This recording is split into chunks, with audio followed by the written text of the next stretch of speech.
The day the great mountain coughed, the world changed forever. It was not a gentle cough, no. It was a roar, a scream from the belly of the earth. Fire painted the sky in terrible reds and oranges. Then, the sky wept black tears. Ash began to fall. It was a soft, silent killer. It coated the trees, the houses, the roads. It covered everything in a thick gray blanket.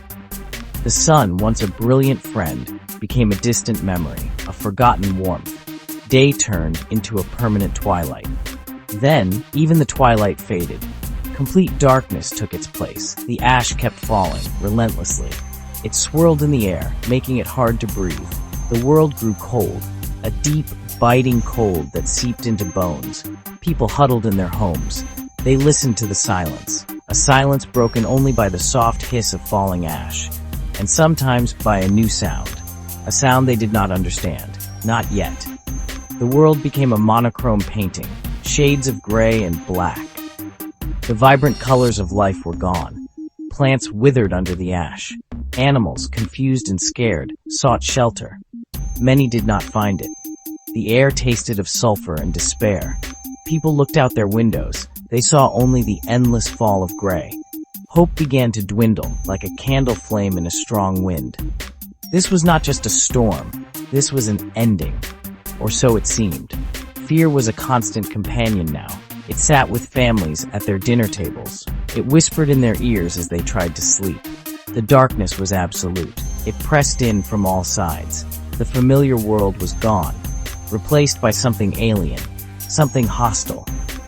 The silence of the ash-covered landscape was unnerving. It felt like the world was holding its breath, waiting for something terrible to happen. And it would, soon.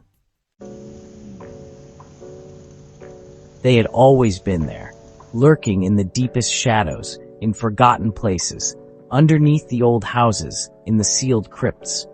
They were the night walkers, the blood drinkers, vampires. For centuries they had hidden from the sun. They feared its cleansing light. They moved only in the brief hours of true night. But now night was eternal. The sun was a myth. Their time had come. This was their world now.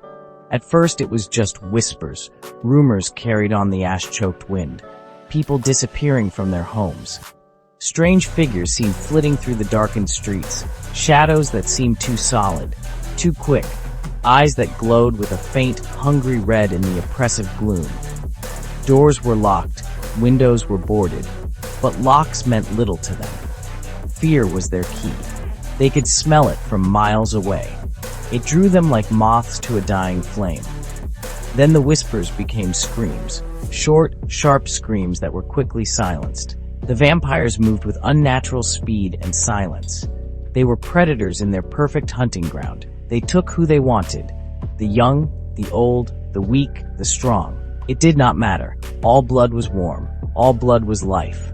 Panic spread faster than the ash. Towns that were once full of life became ghost towns. Silent tombs under a gray sky.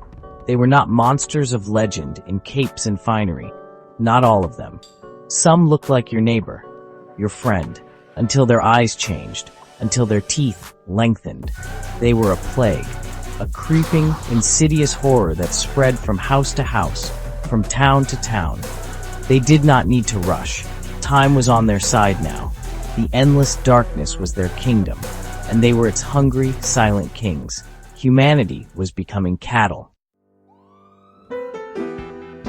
For a time, it seemed like humanity would simply fade away, swallowed by the darkness and the fear. People hid, they prayed, they despaired. The vampires were too strong, too fast, too many. The unending night was a blanket of hopelessness. Each disappearance was another nail in the coffin of their world. But humans, even when broken, have a core of something stubborn, something that refuses to die quietly. A spark remained. Small groups began to form, in basements, in fortified buildings. Strangers became allies. They were united by loss, united by a desperate need to survive. They knew they could not hide forever. The vampires would find them, so they decided to fight. With what? They had no magic, no ancient weapons, only their wits and their courage. They remembered old stories, old fears of the night creatures, fire, wood, faith. These were their new weapons. They scavenged for supplies, canned food, batteries, fuel for generators, and anything that could be turned into a weapon. Table legs became stakes. Kitchen knives became daggers. Torches were fashioned from rags and oil.